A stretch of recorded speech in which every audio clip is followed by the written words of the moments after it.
What's happening, people? My voice is completely gone, but today's guest is Tom Campbell. Third time he's been on this podcast. He is a consciousness researcher, former NASA physicist, author of the 𝗪𝗂𝗀𝗀 trilogy. I don't know what to say about this man. Everything that he says is profound, deep. He has dedicated his entire life to studying the secrets of the universe. We get into some crazy stuff here.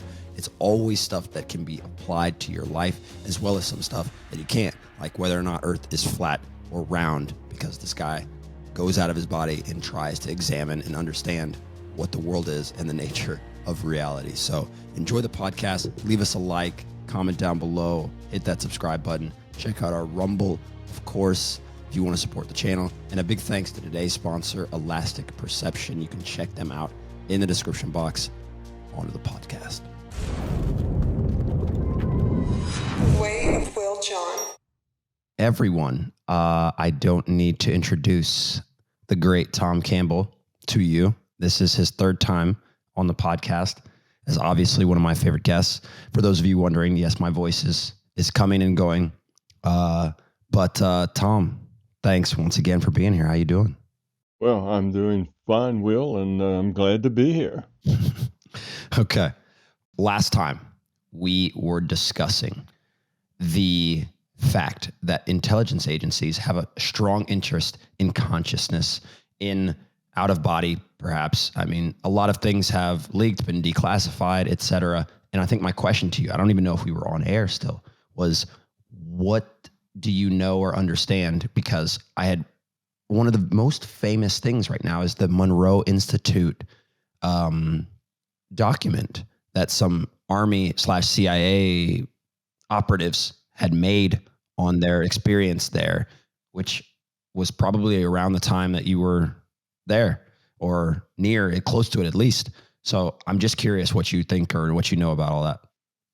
Yeah, well, I've read that document, and it actually was a pretty flattering document about the Monroe Laboratory and the technology they had. Basically, the document said, these people seem to be onto something. They seem to be able to collect information paranormally, and that information checks out as being real. We need to look into this more and take it seriously. That's my summary of what was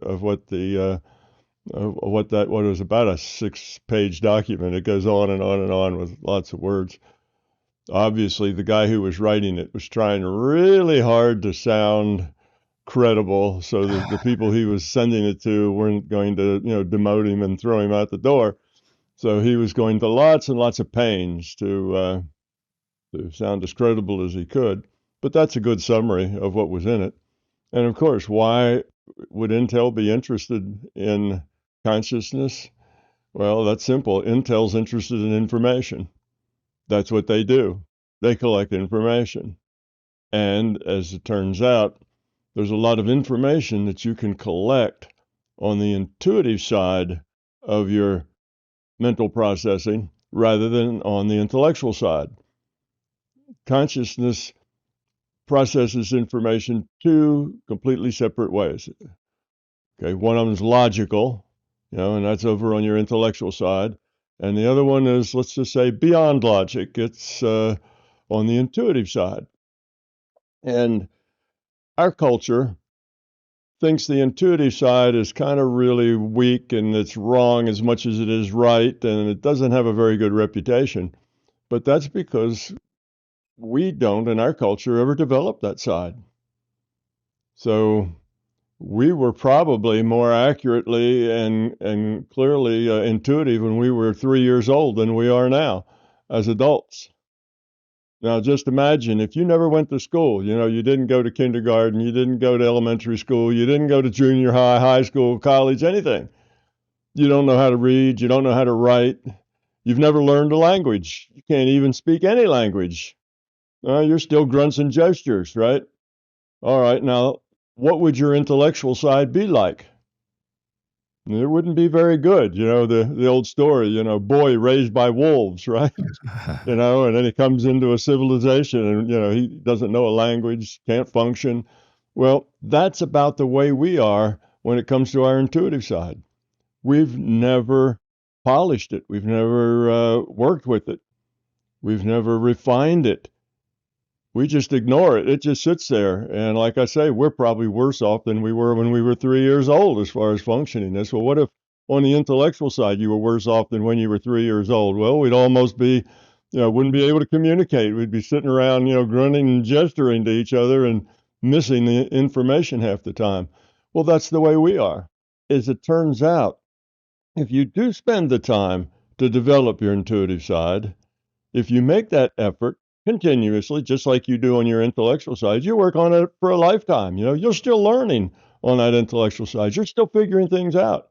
That never stops. You keep progressing that logical side, as long as you live. You keep getting information, getting bigger pictures. Well, if you do the same with your intuitive side, you'll find out that the intuitive side is, and I will make an understatement here, it's just as reliable, just as accurate as your intellectual side. And I'm understating because the fact is it's more reliable and more precise than your logical side. And the reason I say that, and that is the logical side, it's got this great tool called logic. And it's a wonderful tool. It's a very precise tool. But logic needs a lot of information. If you don't have a lot of information, then you can't make a logical choice. Most of the choices that we make that are really meaningful, significant choices, like should I marry Sally or should I marry Susan? Should I have 2 children or should I go for 6? Should I take this job or should I not? Should I take this other job?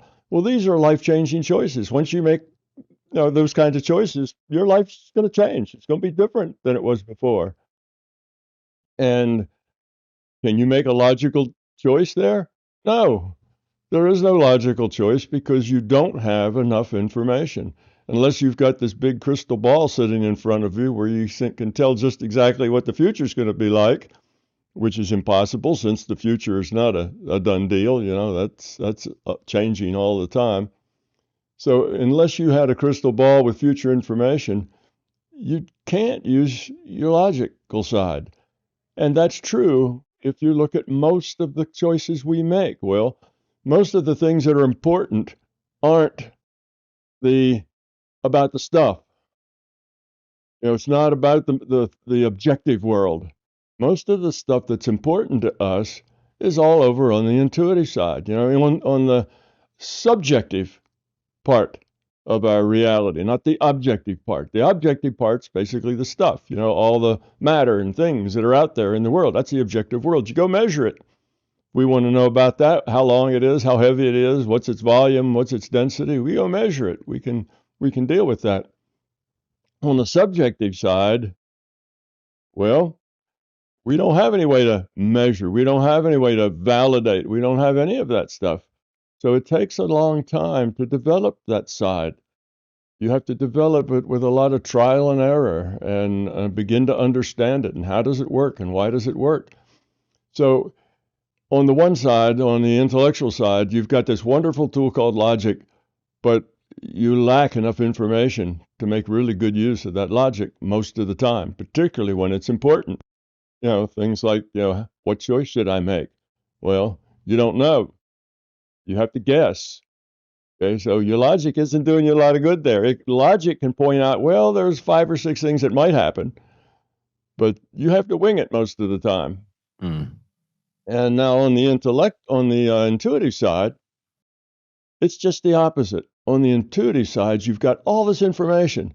There's huge amounts of information over on the intuitive side, and I don't know whether we went over that before or not, but there's databases out there in consciousness on the intuitive side that has tons of information in it. And that information is accurate. And that information is very comprehensive. You can even look at probable futures there and kind of compare probable futures. Not the future, but probable futures. Well, that's a pretty good analysis tool if you can look at probable futures. Anyway, so you've got all of this information, but the tool that you use, instead of being this precise tool of logic, this tool that you use is really kind of ratty. and problematical and doesn't seem to work all the time. It works some of the time and sometimes it doesn't. That tool is dependent on lots of things. It's got a lot of variables in it. One of the variables is, what are your beliefs? The variables of how open and still can you make your mind? Or is your mind full of chatter? Okay, one of the things is how well can you focus your intent? Well, you think, I can focus my intent real well. Well, most people can focus their intent for about 10, 15 seconds, and after that, their intent's doing something else. They can't really focus their intent, very strongly. They can't really focus their mind very strongly. They have beliefs that say that the physical world, the objective world, is the only real world there is, and anything else is just imaginary and isn't real. Well, if that's a belief of yours, then when you get something, then you get some information that is outside of the objective world, you just throw it out as trash because you've already defined that all of that's already trash. You don't really work with it to see what's in there or what might be in there. So the variables are things like how steady is your physical system.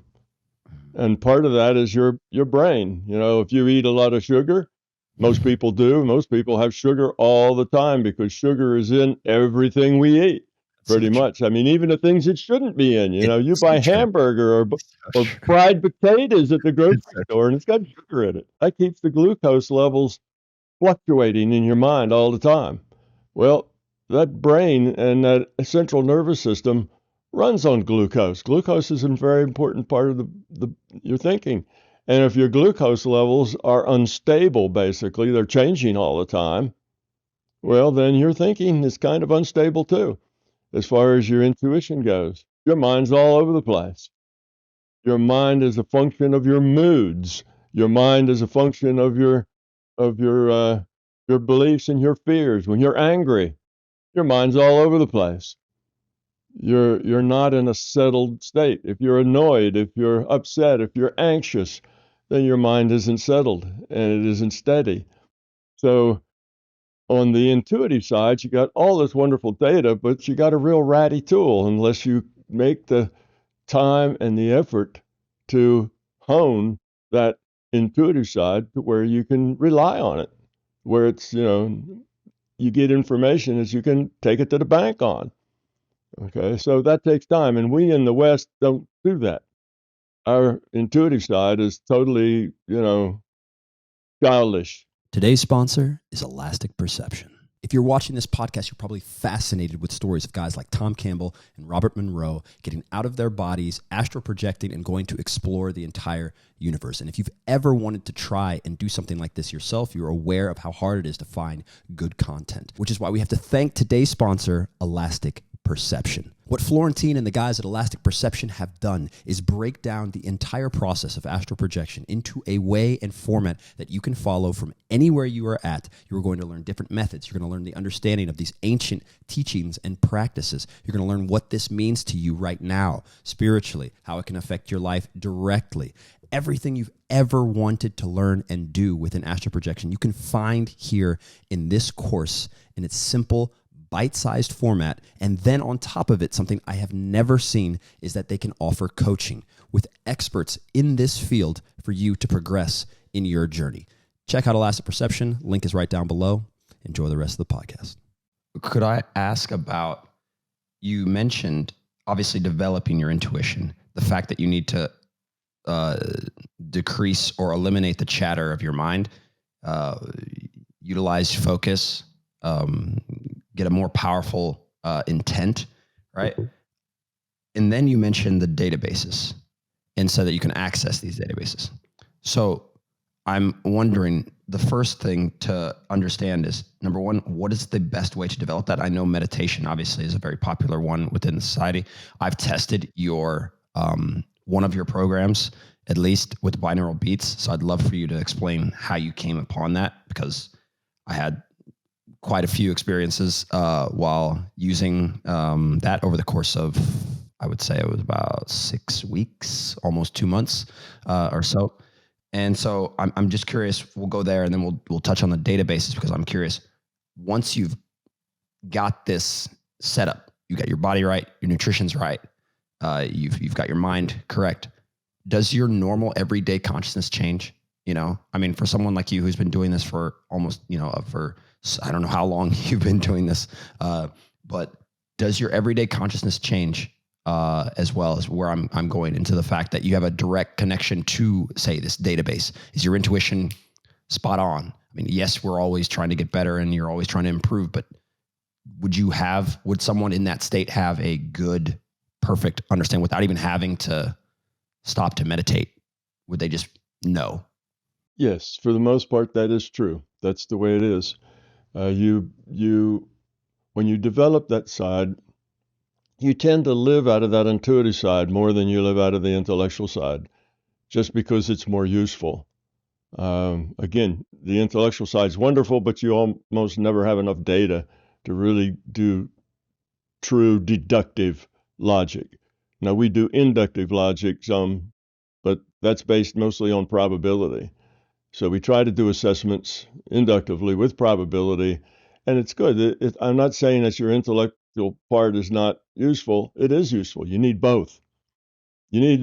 What happens is you need to get both to work together as a team. That's what you want. You want that intellect to stay alert and aware and do analysis, make judgments. That's what it does. And you need that.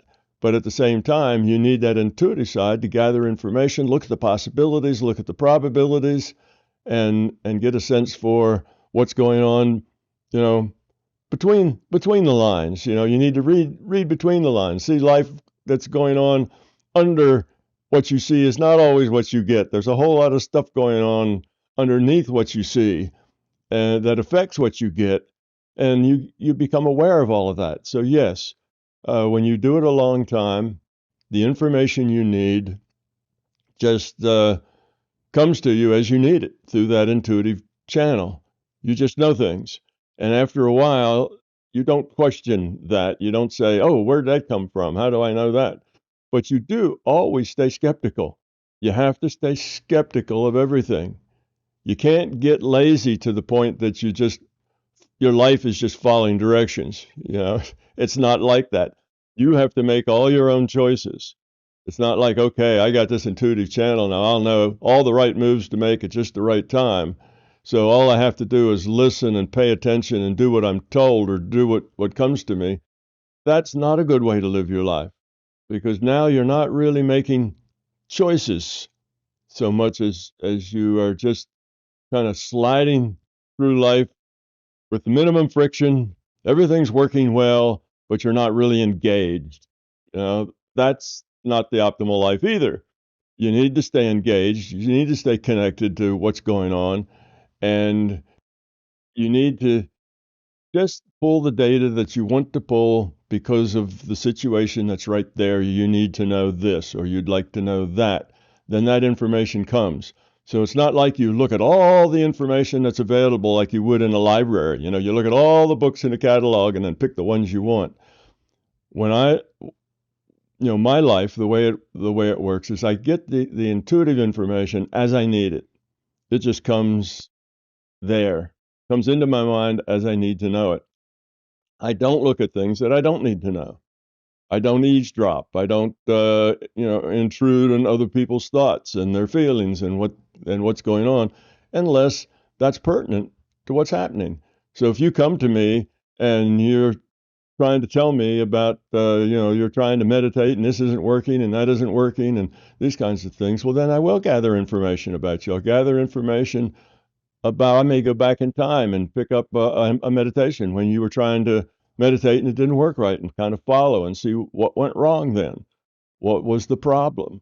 So that kind of thing comes to me as I need it, but I don't just look at all the stuff that's going on and go through your private life and see what kind of person you are, and you've been a good boy or a bad boy, and how much love do you have? And I don't go through all of that because that's unnecessary. I call that living in a bubble. You can live in a bubble to where you're not only aware of what's happening right now, but you're aware of the future probabilities, what's likely to happen, what isn't likely to happen. You can use your mind to modify those probabilities so that you can increase the probability of things happening the way that you'd like them to happen.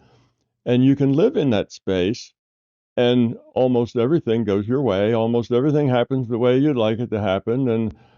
But that's a sterile bubble. You lose the point of life anyway, which is, stuff happens and you get to deal with it. And how you deal with it are the choices you make that help you evolve or de-evolve. So that's what it's about. So yes, in the beginning, people kind of get enamored with all the information you can get and how you might use it, and they tend to say, well, I could make sure that my life is sweet all the time and so on, and that I make the right choices, I pick the right jobs, I pick the right friends. But you do that, and you start living in this synthetic bubble of your own creation. You're living now in a reality of your own that you're making up, but it's sterile. It doesn't give you the, shit happens and you get to deal with it. That's how you learn, right? That's how you grow, is dealing with the stuff that happens. And the stuff that happens comes out of the blue most of the time because you're dealing with people. And people come from all kinds of directions with all kinds of reasons. And you interact with them, they interact with you, and you have to deal with it. Well, that keeps you alert, keeps you on your toes, and keeps you honest. You're not just taking that path of least resistance through life where everything works out nice. That's possible. And I guess a lot of people would look at that and say, well, that's what I'd like to do. I'd like to make my life just really, really nice if everything just works out great the way I want. Right. But that would be a mistake. You'd live that way for a couple of years, and pretty soon life is always plain vanilla. There aren't any surprises. And life gets to be pretty dull that way. It's just you're not learning anymore. You're just kind of gaming the system. Well, gaming the system's fun for a while because you can do it, but it's not the way you want to live your life. You want to take it as it comes, deal with it as it comes, and learn from it, grow from it, have more spontaneity in your choices and with your life. So yes, you can get data out of the database. You can use it. You can use it to your advantage, but that is not the point. That's possible, but anybody who does learn to do that and does it, they'll kind of dead end after a while because there's none of the stuff that makes life really fun. The stuff that catches you by surprise, the stuff that you can get excited about or happy about or whatever. I mean, everything's just plain vanilla because it's just the way you want it to be. And that's boring. What your program, for instance, which is teaching people how to harness that intuitive side even more based on their own. It's really cool for the people. Obviously, we'll link to all of this for anyone that wants to try and check it out, because there's more than just what I tried. But it's fascinating how you, at the beginning of many of the, or almost all of the, I guess you could call them meditations or the sessions, you have a reminder to make things, your own, to really dig in. And what I found interesting is that it's the same kind of way that I actually would coach younger people to play. They will see a star. They'll want to copy all of his stuff. They want to be exactly like him, shoes like him, jersey like him, hair like him, all this stuff. And eventually, like you said, you've lost this individuality and you're losing the juice. All the juice is in you taking the best stuff from there and doing that. So it was cool to have that reminder. But could you explain to people what they would get within this and like what's going on? What's the technology that you've used behind that? Because I think a lot of people may not know. Sure. You're talking about my course where I teach people how to do paranormal things, how to communicate with others mind to mind, how to remote view, how Exactly. to, all those things that are paranormal. And I not only teach people how to do it, but I explain to them what's happening, what's going on. What does it mean to remote view? What are you doing? Where's Where's the information coming from? Well, it's coming from a database, and that database is necessary. The system has to make that database in order for it to render the virtual reality that we live in. The virtual reality we live in requires a lot of new data. You know, it's a virtual reality. It's only like people make choices, people do things, and the system needs to know, you know, what to put in there next. So it has this database that allows it to make a good guess about what's coming next. And that means it's ready for all the likely things that are ready to happen next. It already has some idea of what information it's going to need to play the next scene. Okay, so you go out in your backyard and you take a big front end loader and you scoop up a big pile of dirt. Well, what's going to be in that dirt? Is it just dirt, rocks? Is it old, trinkets? Is it your grandfather's pocket watch? What comes up out of that pile of dirt? Well, the system has to know what are the possibilities, what are the probabilities of those possibilities. So it's got this database, so it can decide what happens next. That database then is something that's available. Anybody who gets out and kind of masters the exploration of inner space will find that database, realize it's there. The Hindus called that the Akashic records, and maybe other what can we say, bodies of thought may call it different things, but it's there. Information's available, and that's why it's available, because the system needs to create it.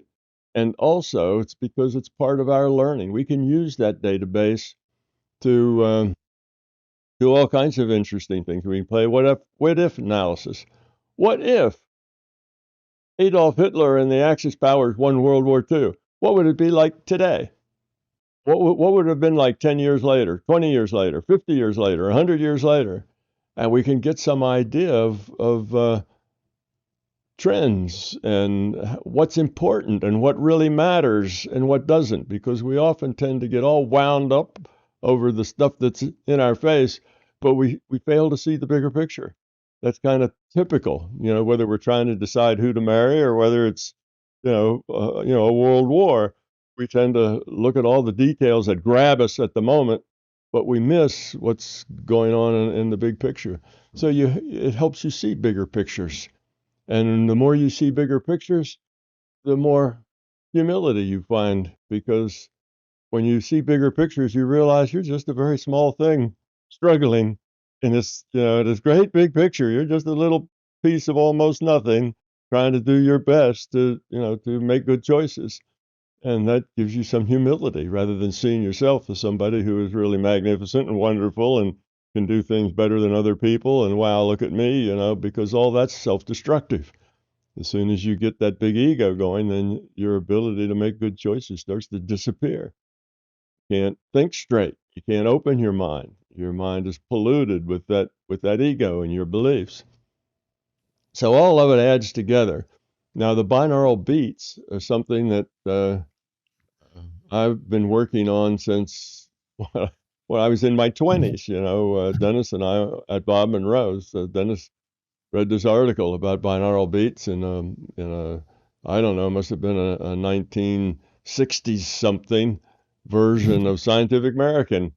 And he saw the article, and we started playing with him and started optimizing. What frequencies, what could you use, the different bass frequencies, the different beat frequencies, and we played with them for years. And then when I started teaching these courses, I made a whole set. Actually, now I've just put out a new set of those. So altogether, there's, I think, 28 different binaural beats that I have. I'm not sure how long ago you got yours, but you may have just got half of those, which is like 14. You may have just gotten 14 of them, but anyway. But I don't charge a whole lot for them. There's 14 in each set, and I think it's like maybe $30 or $25 or something in that range for all of them. So it's not an expensive thing. The idea here is not to make money. The idea is to help people grow.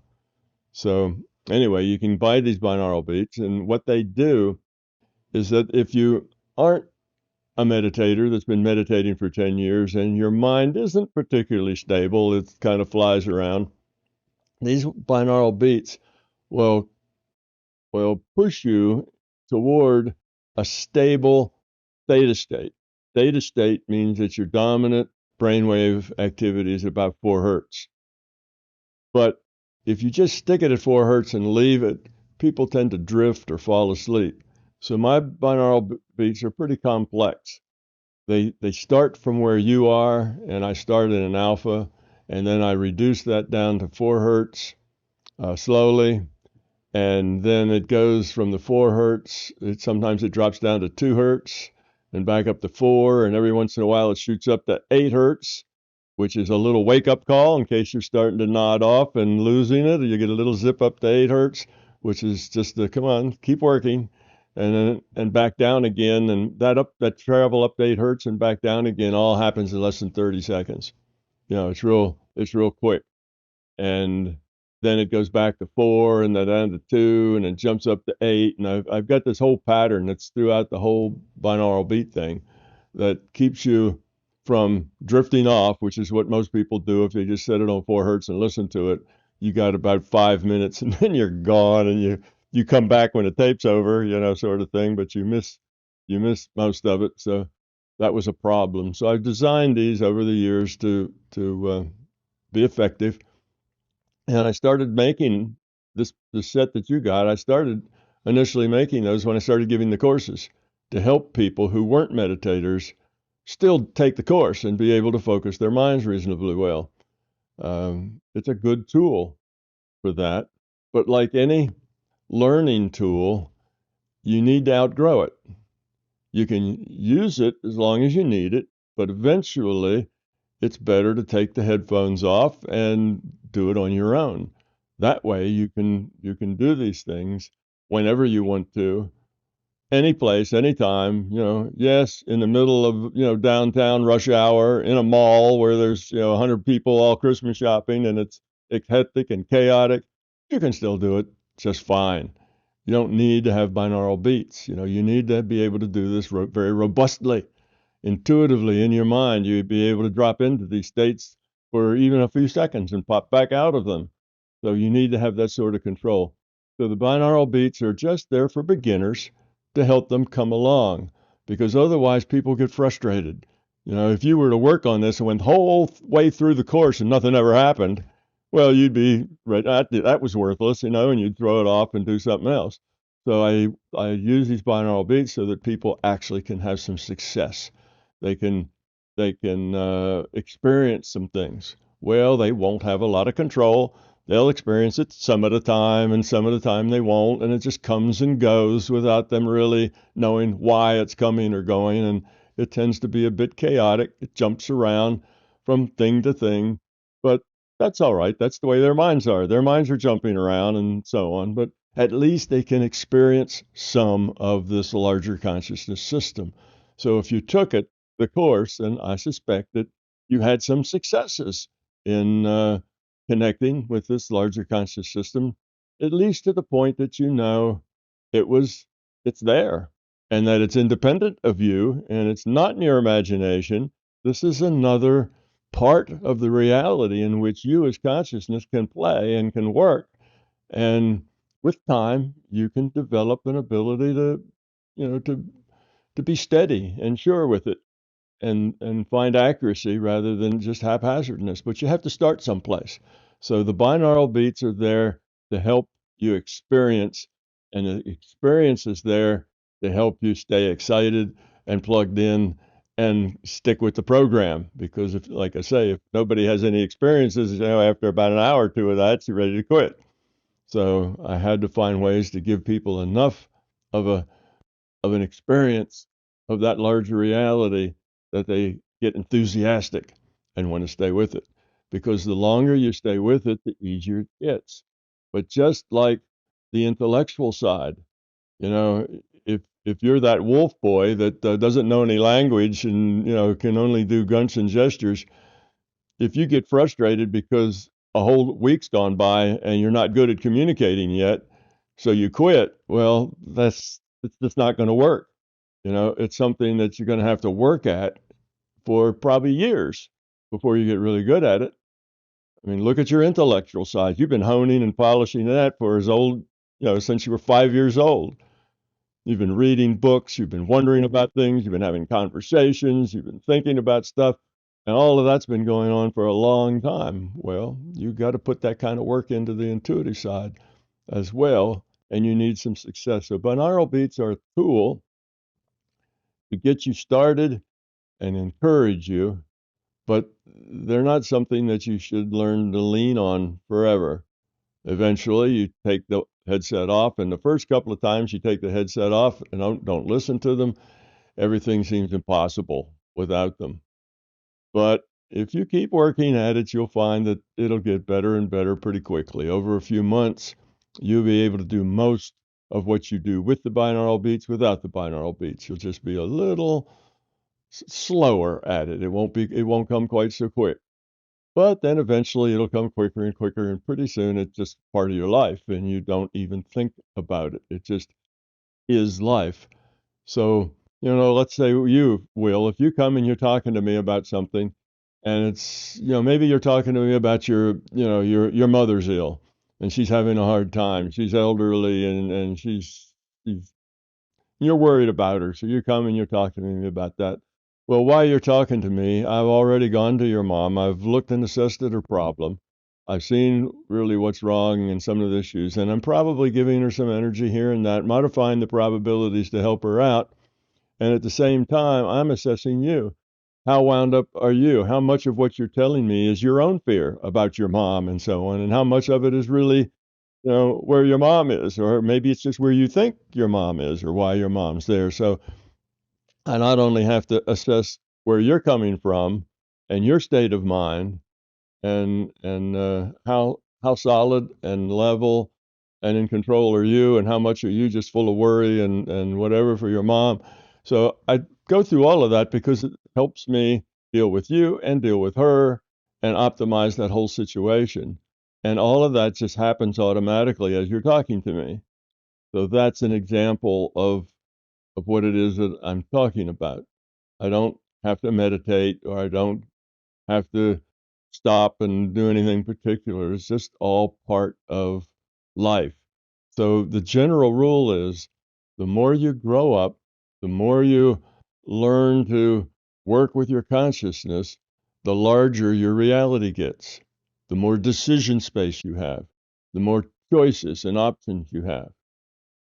So if you don't do any of this, then the only choice is that I just sit and I'd listen to you and I'd think, oh, well, gee, that's too bad. His mother's having a hard time. I hope she gets better. And that's about all you can do with it. Yeah. That's about the limit of your ability to interact. And I could be a good friend to you and say, oh, I'm sorry, Will, maybe she'll get better. And, we can kind of commiserate together, but that's as much as you can do about it. You kind of have a few choices, but not many.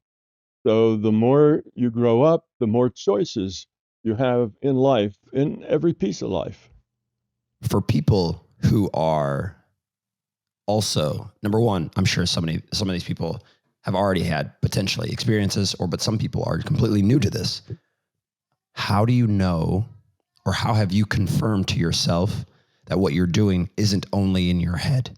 Because I can imagine the people who are hearing this for the first time think, oh, Tom's just making Will feel better and Tom's making himself feel better about the situation by thinking that he's doing something. How have you ever confirmed that what you're doing is having a real effect on reality?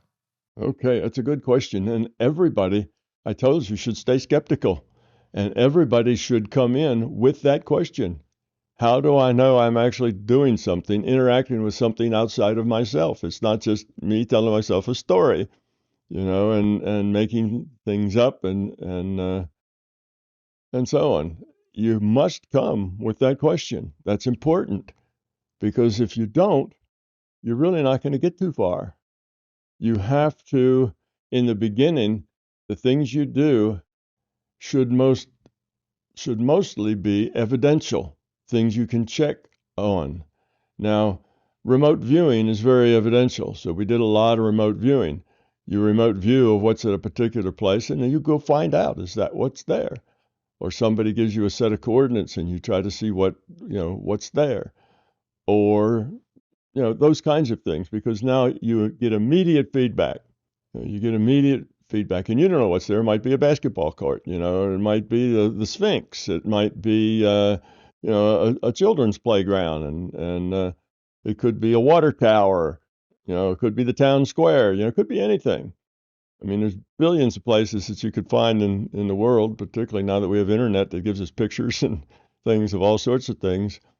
And so you learn by doing evidential things, where you do something and you can check to see. Now, when you do healing, you have to be careful, because you can't just, let's say somebody says, oh, I got a terrible headache, and I take it away, and you go, oh, I feel much better. Well, you might have felt much better anyway. How do you know that what I did actually made you better, or whether you just felt better? Because, headaches go away sometimes. And, well, you have to do a lot of it. With the healing, you have to do it 100 times, 200, 1,000 times. And then you'll get a sense of it over all those times, because sometimes it'll be dramatic. Somebody's had an illness, they've had that illness for the last 20 years, and they've been to every doctor, nothing can be done about it, and then they've been, let's say, walking bent over for the last 10 years, and that's it. They just live like that. And then after you work on them, they straighten up and walk around normally. All right, now that's very evidential. See, taking somebody's headache away is not very evidential at all. So after you've worked at it for some time and done hundreds of these, some will be very evidential, some will not be evidential at all. But you'll get a sense. You keep track of what happens to, the target. We'll just call the targets the person you're working on. Just what happens to them. Do they get better? And how much better do they get? And does that correspond to the times that you worked on them? And so a decade later, 2, 3 decades later, you begin to understand that you really are being effective. And it doesn't take that long, actually. You will get your first positive feedback. If you do healing, you'll probably have your first positive feedbacks within, 3 months. It's not that hard to heal. You say healing is one of the more easier things to do. What's on the more difficult side?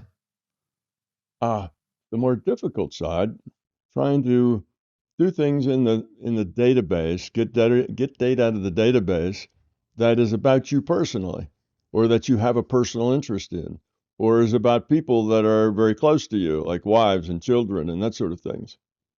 Because it takes a whole lot longer to become detached from the result. It's the same reason doctors don't do surgery on their wives and children. They can't get detached. And when you're not detached, you start second guessing. You start, well, I should do this, but what if that is a bad thing? And what if that doesn't work? And when it's your own child or your wife, then you get all wadded up and you can't function well. So any surgeon will tell you that if it's somebody that's in their immediate family, they find somebody else to work on them, because it's hard to reach that level of detachment. So that would be a difficult thing to do. But eventually you can work on yourself or on others, or your people are close to you, and you're just as effective with them as you are with other people. That's because you have accepted things as they are. So if it turns out that loved one does have a big lot of cancer someplace, well, you can just accept that and deal with that. That doesn't paralyze you with fear or that sort of thing. So once you get to where you can accept the world as it comes to you and deal with it, then being detached is easier. You can work on people, but that's more advanced work. That's not the easy part. So overcoming your own, attachments to things, probably the harder end. Also, understanding the nature of reality helps you put things into perspective. So let's look at the out of body. Okay, now out of body is when somebody just lets go of this data stream. I think we've talked about reality is a virtual reality, and you just have a data stream. When you let go of this data stream, you can grab hold of another data stream. Now the question is, where are these data streams coming from? What data stream is this? And you only have experience in another virtual reality. Experience means that there's context. Context means that there's rules. Things happen in very specific ways. It's not everything's just random, but things happen in structured ways. Okay, well, that defines a virtual reality. A virtual reality is just a space in which this rule set applies. Like here in what we call the physical universe. Well, what applies is what we call physics, chemistry, biology. Those are the rules that apply here. And that's the way things have to work here. Okay, when you dream, you're in another virtual reality. You can have experiences in dreams, but you can teleport, they can come, they can go. You got a much looser rule set. All kinds of things you can do in a dream reality that you can't do in this reality. So they're just different reality frames. When you go out of body, you get a data stream that is attached to some sort of rule set. Okay, so think of your out of body as a single player game. All right, now this physical universe is a multiplayer game. You're in this game with a whole lot of other players. Now, when you go out of body, there's mostly just you're the player, and there's a lot of NPCs, other characters that are in there, but they're not necessarily other players just like you. Most of the time, they're characters and situations created by the larger consciousness system, which is the source of this data stream. All right, now, the system generally wants you to grow up. So it gives you something at your level where you are so that you get to make choices. Now, here's something that probably, I don't know if you've known a lot of people that do out of bodies, but you'll find that most of the younger men, the men that are in their 20s and 30s, by the time you've gone into your 40s, you start to outgrow this. But early on, your out of bodies are almost always violent. They're almost always, fighting good versus evil, and you're the good guy, and these are the evil people, and the evil people are doing evil things and have evil attitudes, and it's up to you to stop them. So you're working within a context of good versus evil, which is the fundamental way it is. That's true. Good versus evil is kind of, or you might say, love versus fear. It's all kind of that's the dynamic. So, but how you deal with it will determine where you are. So you're in your 20s and you're in your 30s, males go out and fight. That's what they do. So they have their swords and their light sticks and whatever it is they use, and their power and their energy, and all you have to do is watch enough sci-fi movies to have all kinds of things that you can think of, and they've got all this stuff with which they fight evil. And you do that for a decade or so until you outgrow it. And then well, I don't know, it's probably 4 or 5, 6 decades later, you realize it's a single player game, and that all these games are given to you to kind of test your choices, to help you make choices. And you tend, when you're younger, to see the world in terms of black and whites, good versus evil. And you're the good guys, those are the evil guys, and they need to be destroyed. That's a very simplistic view of reality, but that's the view that you have because you're just not old enough or been around enough to have a bigger view than that. So that's the game that the larger conscious system gives you, because that's the level where you are. That's how you can relate to things. You're a warrior, and you deal with evil when you're out of body. That's normal for men who are young. Okay, that's the way they see the world. Evil needs to be dealt with, with force, and they're the force of good. So that's the metaphor, and that's the storyline. And the system can just run a very long storyline. It's all kinds of complications and things and that and characters, and it can be like a big production with lots going on, and it creates a storyline to keep giving you choices and things to do. Okay, now there's a bad guy. What are you going to do? Ah, you're going to draw your sword and, chop him up into little pieces or whatever you normally do.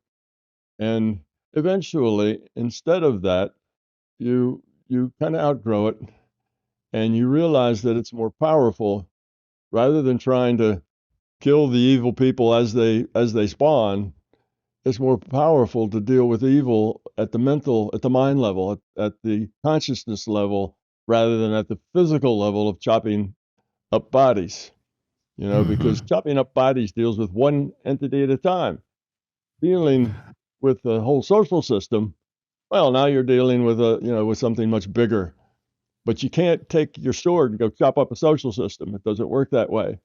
So now you realize that if you really want to, help the side of good, just chopping up one at a time bad guys is really not the best approach. You need to do more subtle things that affect lots of people. But it's not that black and white, clear, good versus evil fighting kind of thing. And then it shifts into different sorts of things. And then you find that there's more subtle things that you can do that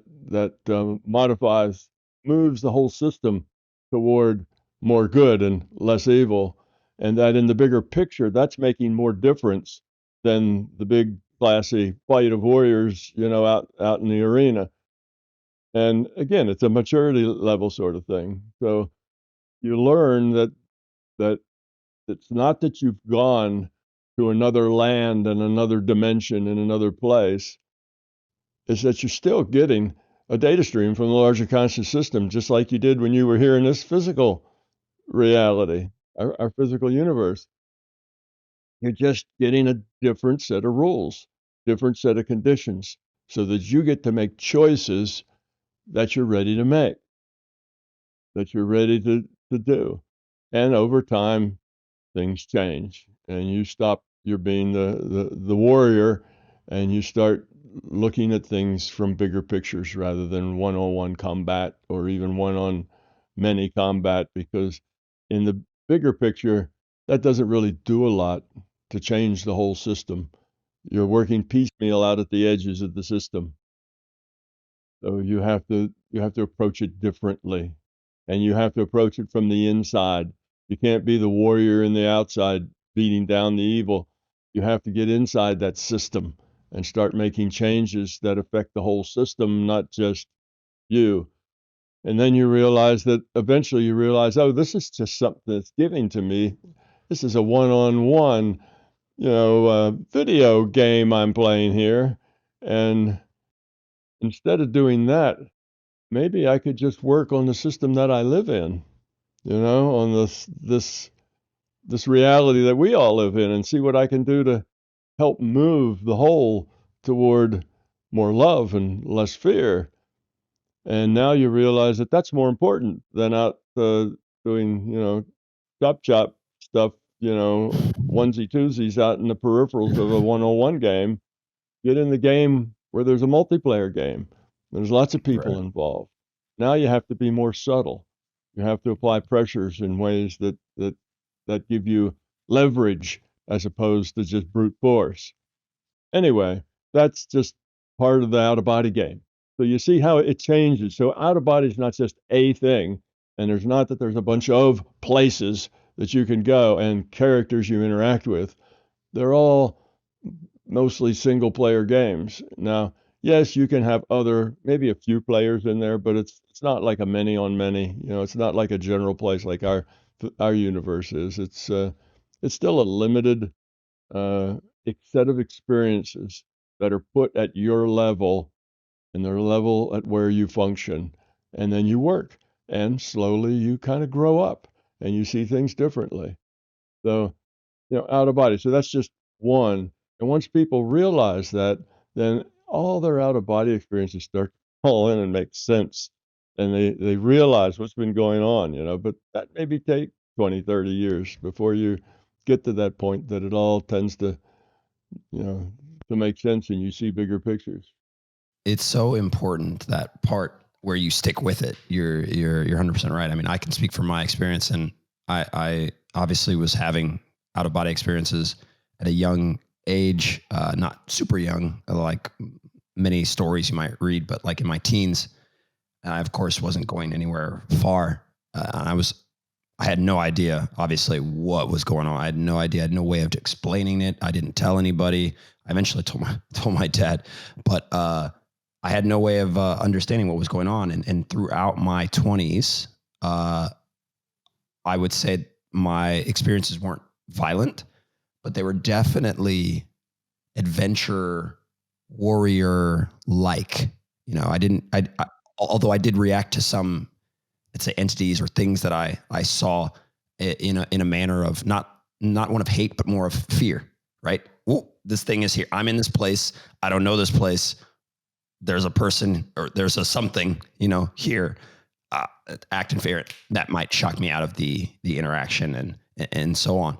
And I wanted to even to go back because you mentioned how important it is to be skeptical of the information you get, right? Yes, and I've had absolutely, always. I've had all sorts of interesting, not necessarily even out of body experience, but dreams we've discussed it within the company, within friends, because one year I guessed the Super Bowl score. It was against my team, and I just woke up in a dream. And I just saw the score. The score was there, and Tom Brady was celebrating.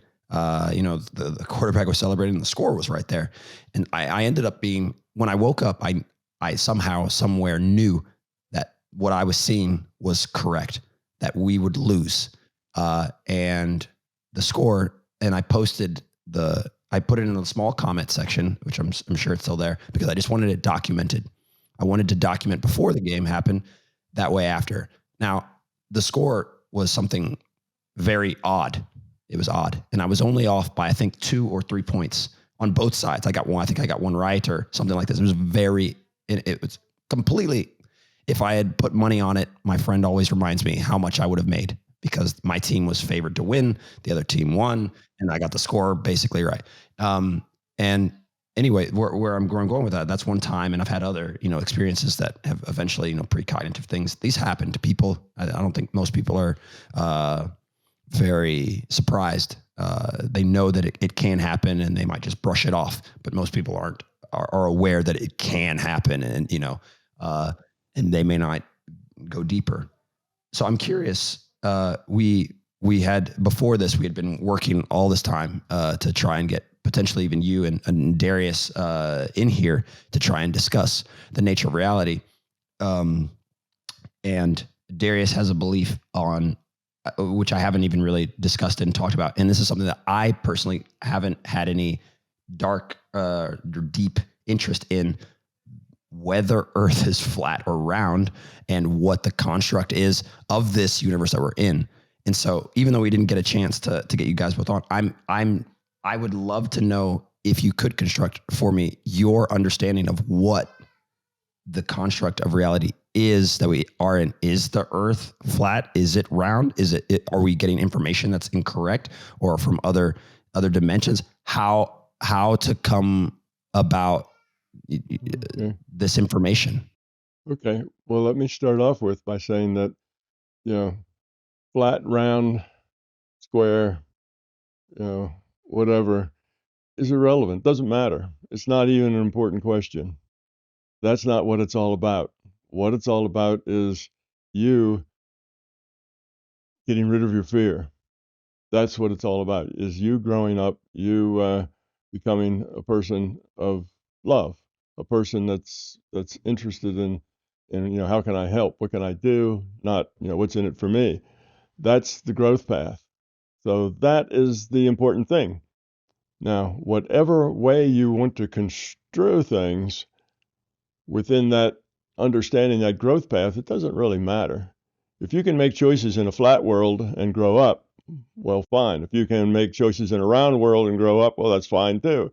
So my first comment would be, it doesn't really matter. That's not really an important thing to worry about, whether, the geometry of the world. Now, actually, there is, if you look at what is reality, you'll see that reality is just information.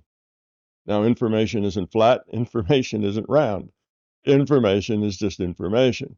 So you get information, and that information describes what happens within a certain rule set. Okay, so you could be dreaming, rule set's very loose. You could be in this reality we call the physical universe, rule set's very tight. Okay, so now the information that you're going to get in a data stream about this world, we call the physical universe, that's pretty tight. You have rules. Now, those rules, as far as I can tell, they require this to be a 3D reality. It is a 3D reality. Okay, it's not flat. We're not in flatland. We have 3 dimensions to our world. In a 3D reality, then things move and coalesce in certain ways. It's just the way it is. You have the rules of physics and chemistry and biology, and that says that the Earth is not obviously a sphere, but it's spherical. It's kind of roundish, like, it bulges at the equator, it sucks in at the poles because of various things. It's not uniform density. It's liquid in the core, so it slushes this way and that. So, but it's kind of spherical, and so is the sun, and so are the things. That's because in 3 dimensions, if you take a drop of water in a 0 gravity place, let's say you go in, one of these airplanes that does a dive, and for a minute it's 0 gravity. Well, if you take a drop of water and squeeze it out of an eyedropper, what does that water do? It collects in little balls. If you run atmosphere by it, if you blow over it, well, then it'll kind of go in a fat head and off to a skinny tail, because that's the airstream is, kind of puts it in that shape. That's the shape of least resistance. So that's just the rule set, how our rules work. So yes, basically things here in 3-dimensional reality are like that. Now we have, X, Y, and Z.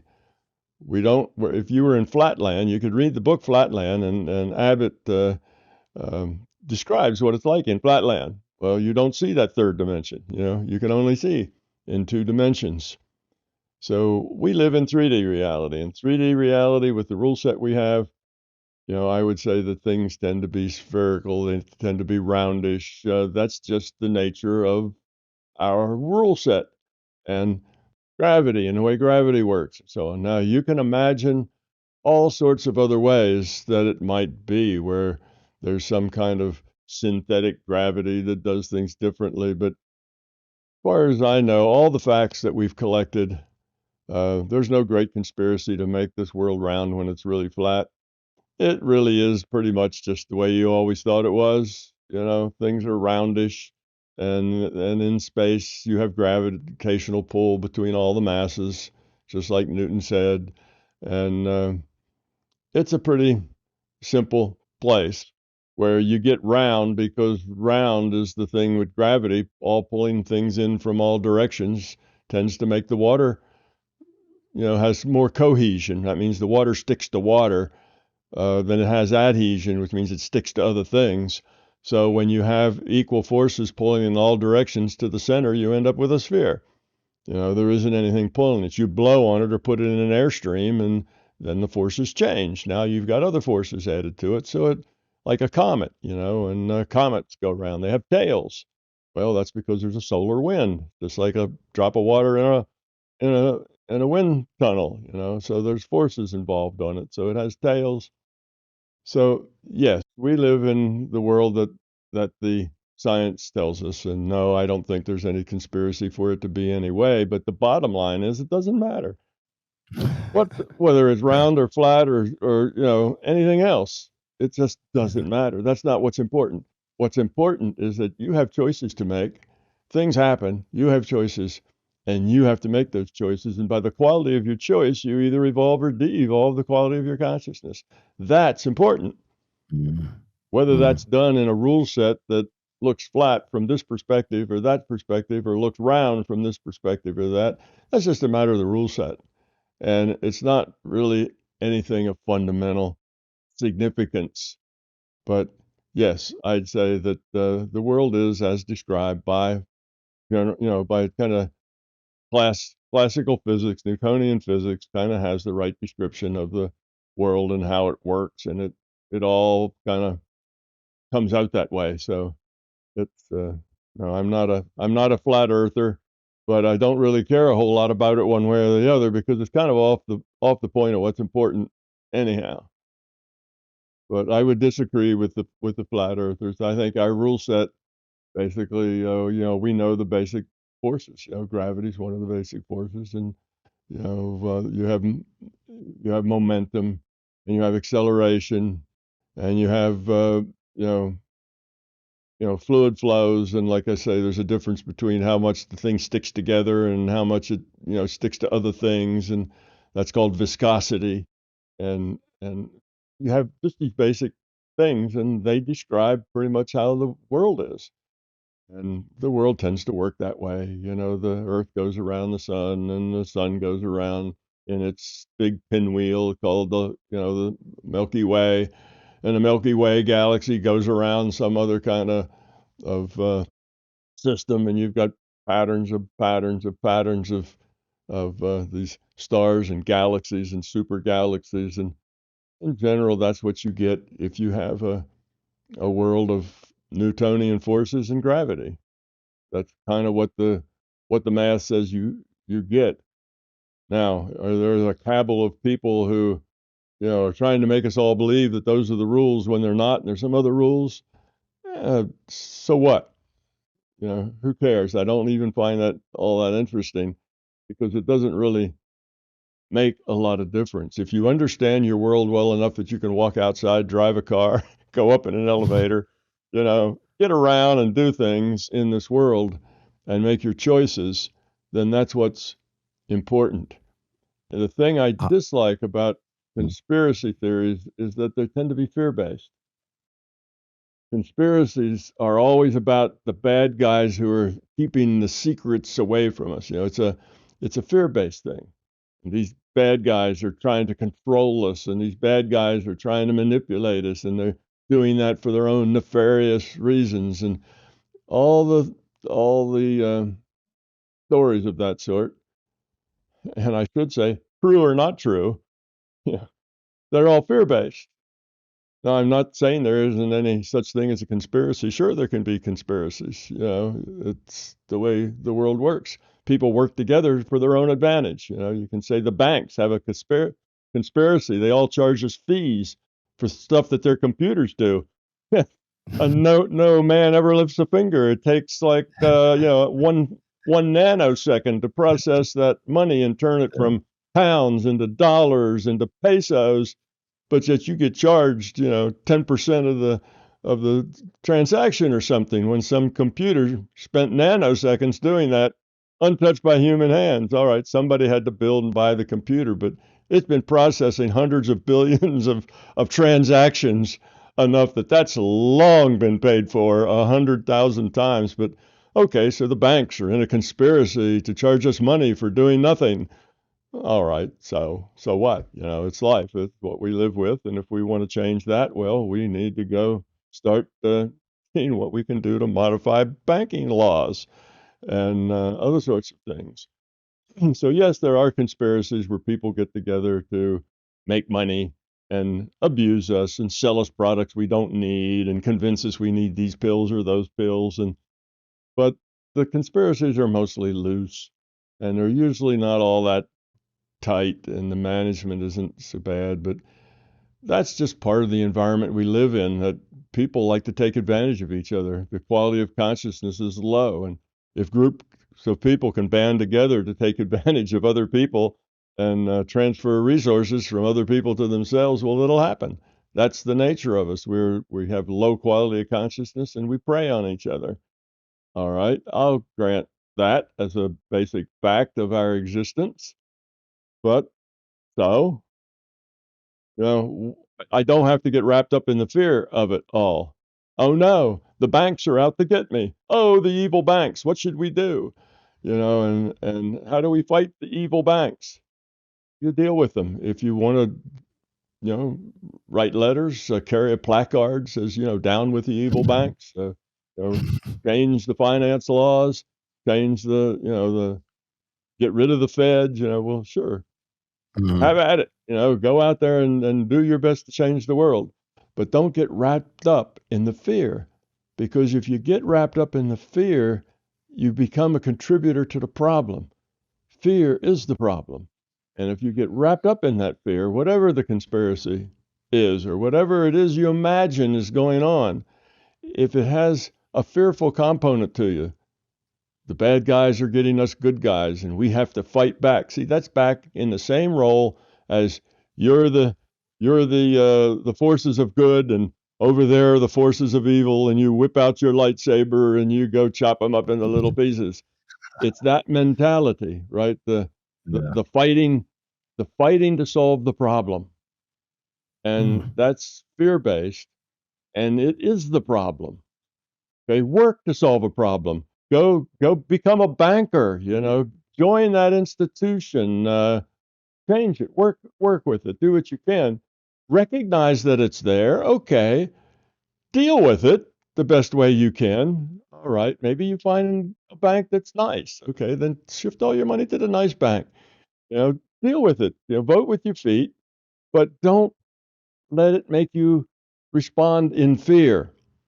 If you're cowering, under your bed at night because you think the bankers are going to come out and get you or something else, then you're part of the problem. If you're always out swinging your lightsaber of justice to save the world, you become part of the problem. That's, force to fight force is the world of a 25-year-old male. That's what they do. They're warriors. Yeah. They fight things. Yeah. And that's the mindset. But eventually you got to outgrow that and realize that, okay, there's evil things in the world. No doubt. No doubt there's conspiracies in the world where people are trying to take advantage of us. Well, let's deal with them the best way we can. But don't deal with them through fear. As soon as you fear them, and all the conspiracy theories I've ever run across have all been fear-based. And what happens is people read them and become more afraid. Oh, there's just one more enemy I have to deal with out there, and I should be afraid. And I want to get my tools and my weapons, and I need to go fight them. Well, that makes you part of the problem, not part of the solution. The solution is we have no fear. If we had no fear, we'd be impossible to control. If we had no fear, all these conspiracies would wash over us and never even touch us because we'd be fearless. So if we can get rid of our fear, then it doesn't really affect us. Then we can be more effective in actually creating a world that doesn't, that's gentler and kinder and more caring and more supportive. That's what we want.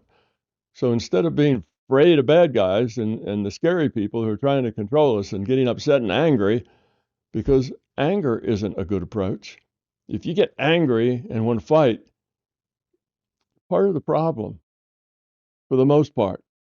Now, if you're all one-on-one, and right, there's a bully in your classroom and he's standing in the boys' room and he grabs everybody and shakes them down for their lunch money. All right, well, that's a point that probably needs violence. You may need to kick that guy. You may need to come in with a stick and wrap him upside the head.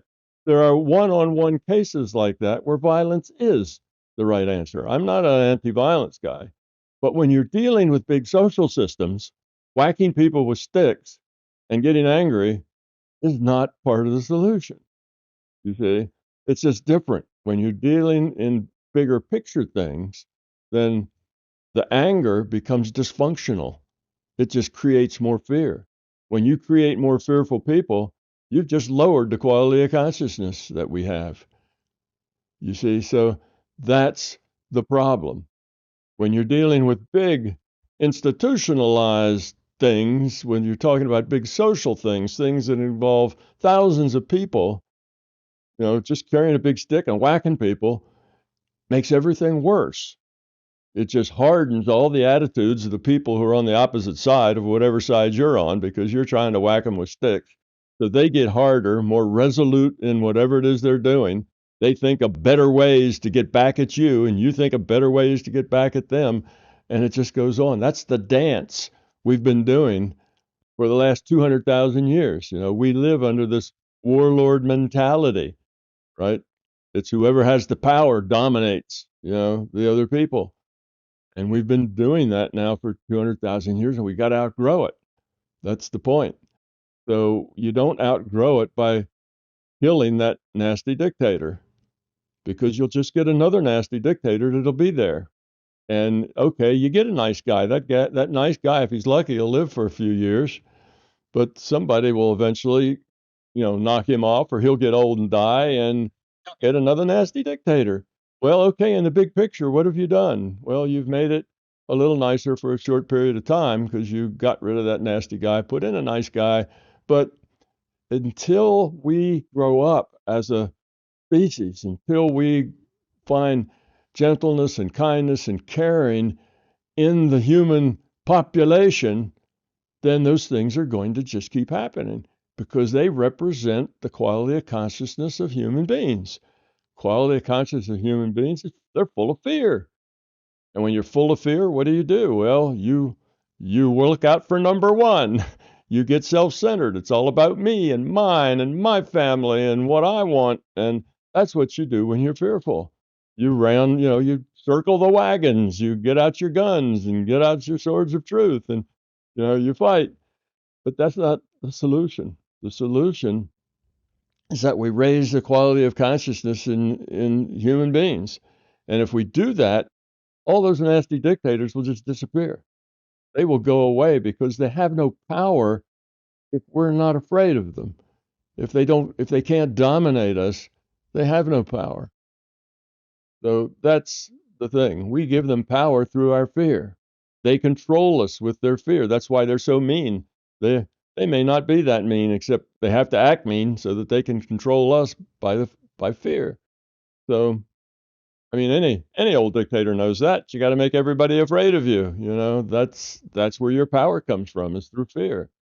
𝗪𝗂𝗂𝗏. We created this podcast because we wanted to discuss topics that were otherwise forgotten. And they weren't forgotten because they were not important. They're forgotten because we live in a society that is not pushing you to be the best version of yourself. We want to discuss spirituality, making money, getting healthier, learning faster, quicker, learning better, making things easier for yourself, how to become free, truly free, in the best version of yourself. This is what 𝗪𝗂𝗏𝗏 is all about. It's a place where you're going to be able to find exclusive interviews, content, articles, and paths and programs specifically on these subjects in a way that you have never seen before. Click the link right down below. 𝗪𝗂𝗏𝗏 is accepting applications, and no, not everyone will get in. There is an interview process because we want to keep this as high level as possible. We want you to know that your brothers and sisters within this group and this community are there for you, that you can learn from them, and that we can help each other become the best versions of ourselves. 𝗪𝗂𝗏𝗏, check it out. Link is right down below. Enjoy the podcast. The whole point of the conspiracies, they're generally counterproductive because they deal in fear. They deal in fear and fighting back and struggle, and them against us against them. All of that is not high quality of consciousness. That's what we need to outgrow. And we need to just grow beyond that. And when we do, all the problems like that will just disappear, because those dictators, they are just like us. You go out and just randomly pick somebody out of the 9 billion people, just grab one that's 40 years old and stick them as dictator somewhere, and you'll find they'll probably end up being pretty self-centered. Line their pockets and make sure they and all their, all the people of theirs, have an extra handout. And that's just the way people are. That's the way we are. And until we're different, we're not going to get that different. But when we're different, then that dictator isn't even going to exist, because he's going to be more grown up, and he's not going to want to rule through force. He's going to want to rule through, he's going to have power because the people love him, because the people care about him, because he's for the people. And they're going to like him. So his individual personal power isn't through fear, it's through love. People that like him, they want him in there because he's doing good things for everybody. Not that they fear him so much that they can't get rid of him, and they have to do what he says because otherwise he'll come smack you. So it's just part of the fear world that we need to get rid of, and it's partly us, partly where we are, but it's us all together. It's not we can't change anybody else. We can only change ourselves. So let's get rid of the fear. Stop worrying about the details. Again, round or flat's irrelevant. Doesn't make any difference. In my idea, in my way of thinking, I'm a physicist, and my physics says basically round is the way things coalesce in a vacuum if there's no other forces but gravity involved. That's just we get round things because you have the same forces pulling in all directions. So that's just the way it works. So yes, I think moons and suns and things tend to be roundish because of that, but they're not perfectly round, but they're sort of like that. And mostly my physics explains the world to me, that I understand how airplanes fly and trains work and electromagnetics work. And so I kind of understand that world in terms of physics, and the world that physics brings to us, even just at the Newtonian level and the electromagnetic level. Shoot, we've had all of that information since the middle 1800s, and basically it still is the way it is, and it describes the world I live in. So I have no problem with living on a round Earth, and having a round moon and that kind of stuff. And whether it could be some other description, well, I imagine you could come up with some kind of description that would work, some other kind of way of looking at things. I mean, back when they thought that the Earth was the center of the universe and that the sun and the moon, the sun evolved around, they had ways of explaining that. They called, it was little epicircles, and it was very complicated. But you can make up a set of rules that'll work from almost any perspective. If you want the Earth to be the center of the universe, that's just a translation of all the vectors. You just translate them all, make the Earth the origin. But the math will still work out. It'll just be a lot more complicated. Instead of having nice, easy ellipses of the travel of the Earth around, the sun, you'll have the sun doing little backflips, as it goes, and you'll have all that, but it'll work out to the same thing. So there's multiple views. Math, you can solve a math problem 6 different ways, and they're all true. And typically what our physics does is it just takes the simplest one. It says, all right, there's 10 different ways that we could configure our view of the universe, and here's the simplest one. So they pick that one, and that one has mostly round things in it. Could you explain what is happening to someone who masters, let's say, the things that you've spoken about? Intuition, the ability for them to change their life, understand the future, make the best decisions, etc., and how that affects everyone else, and say occult knowledge. If you know about this, you understand that you can train yourself or have some sort of way of helping yourself make the best decisions.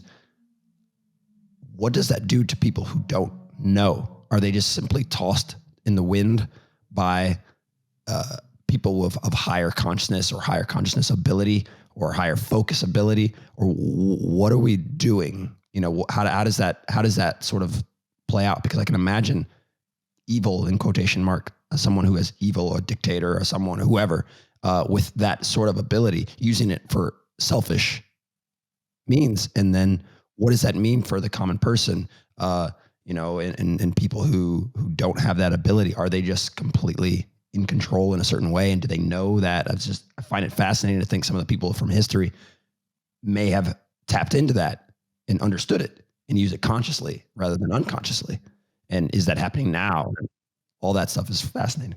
Yeah, well, okay. There's a few things that we have to take into consideration. One is that you can evolve to the positive side, which is toward love, caring, how can I help? And you care about everyone and helping and being useful. All right, that's the positive side. There's a negative side, but you can also evolve toward a negative side. But here's the thing to know, and that is that the positive side can evolve, this much. A lot. Actually, there's no limit. It can just keep evolving until it's about equivalent to source. Okay. Now, the negative side evolves about this much and tops out. It can't evolve much more than that as far as its ability to do things and control things. And that's because the negative side, the way they evolve their abilities is through control. All right. Now they have ego and they have fears because that's what it means to be on the negative side. The negative side is not about love, it's about fear. So they're full of fear, they're full of control, they're all about power, control, force. That's what do we call it? The coin of the realm, right? Control, power, force. That's what it's all about. Okay. Well, those dynamics of control, power, force, as you evolve in that direction, they become self-destructive. It falls apart. It destroys itself. So that's why it's limited. It can evolve, and this is like power is up on this axis, right? So it can evolve some power that goes up, but it gets up out of here and that's it. Because as it gets more than that, it crumbles and falls back down again. It's self-destructive. Dictators generally don't live to be ripe old ages. How many dictators, retire as a dictator and go play with their grandchildren? It doesn't work that way. Somebody shoots them through the head, sometime before they get to that point. It's a self-destructing process. If you treat people badly, eventually those people will revolt. Good can continue to gain in power. So you take someone who is very well developed on the positive side, and you take somebody who's at the top of their game on the negative side, the person on the positive side can deal with them like they're dealing with a rag doll. They're not that hard to deal with. But the positive side doesn't go out and jerk people around. Control, power, force is not the way the positive side works. But the powerful guys on the negative side are still weak compared to the powerful guys on the positive side. But the positive side is all about how can we help. And they have learned that going out and overrunning other people's free will is always counterproductive. Fear is always counterproductive. In the long run, you do more damage than you do good. So you don't expect a lot of high-powered good guys to come riding in with their swords, chopping all the bad guys up. That's not the way they function. They only function like that when they haven't grown up yet, and they're still in the warrior phase of the way they see the world. Mm-hmm. Mm-hmm. Fascinating. Guys, we'll call it here. We are going to link to everything, obviously. Tom, he has so much, such a wealth of stuff to go through, from the books, the courses, obviously your YouTube channel. We'll link to all of this stuff. And like I said, one of these times we'll have to align for that big giant podcast. We'll have to do it in person. We'll make sure we do it in person. And then I will exhaust my questions until we've solved the answers of the universe. But thanks again for doing this. You're quite welcome, Will. I enjoy being here. You're a good host. I enjoy the conversations we have, and I don't think I'll ever exhaust your pile of questions, because every time I answer a question, it creates at least 10 more That's questions. Yeah. Yeah, we'll make an attempt at least. But yeah, thanks again. All right, guys, we'll see you later.